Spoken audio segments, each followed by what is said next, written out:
સુરતની નવી સિવિલ હોસ્પિટલમાં દાંતના વિભાગમાં ડોક્ટરો અને સ્ટાફની અછતના કારણે દર્દીઓને સારવાર મેળવવામાં ભારે મુશ્કેલી પડી રહી છે.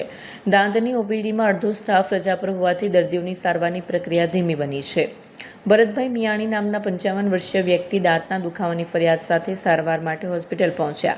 તપાસ બાદ તેમને દાંતના ઓપરેશન માટે 50 દિવસ પછીની તારીખ આપવામાં આવી. ડોક્ટરોની અછત અને વધતા દર્દીઓના ભારને કારણે સારવાર માટે લાંબુ વેઇટિંગ ચાલી રહ્યું હોવાનું સામે આવ્યું છે.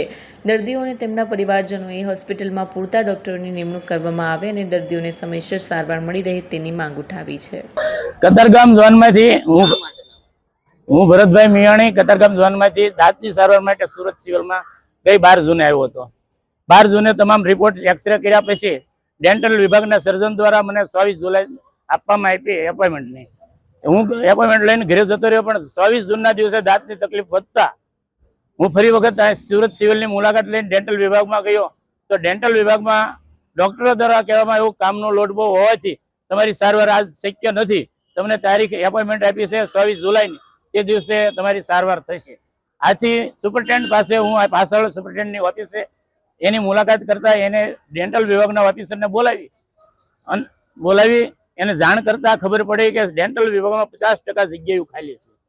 આના કારણે કામના લોડના હિસાબે એપોઇન્ટમેન્ટ બહુ લાંબી 50 દિવસની આપવામાં આવે છે. તેથી સુપરિન્ટેન્ડન્ટનો એવો હેતુ કે મારી સારવાર સેમ દિવસે થાય. મેં પણ એવું કીધું કે મારી બેન સારવારની જરૂર નથી, પરંતુ સામાન્ય દર્દીની સારવાર રોજ થાય એવો પ્રયત્ન કરો. તો કે એ કરવા હું બંધાયેલી છું, અમે કરશું, પરંતુ આજ તમે સારવાર કરાવતા જાઓ. જેથી હું ડેન્ટલ વિભાગમાં ગયો. બેનના હુકમ હોવા છતાં મને 7 દિવસની એપોઇન્ટમેન્ટ આપી. આથી કંટાળી અને હું ઘરે જઈને મુખ્યમંત્રી, ઉપમુખ્યમંત્રી, આરોગ્ય મંત્રી અને કલેક્ટરને ઈમેલ દ્વારા ફરિયાદ કરી કે સુરત શહેરની સિવિલની હોસ્પિટલની ડેન્ટલ વિભાગમાં આવી જો હાલત હોય તો આખી સિવિલની શું હાલત છે. માટે સુરત સિવિલની જે જગ્યાએ ખાલી હોય એને તાત્કાલિક ધોરણે ભરવામાં આવે, અને જ્યાં સુધી ભરવામાં ન આવે ત્યાં સુધી આવી લાંબી એપોઇન્ટમેન્ટ લેવાનું બંધ કરવામાં આવે.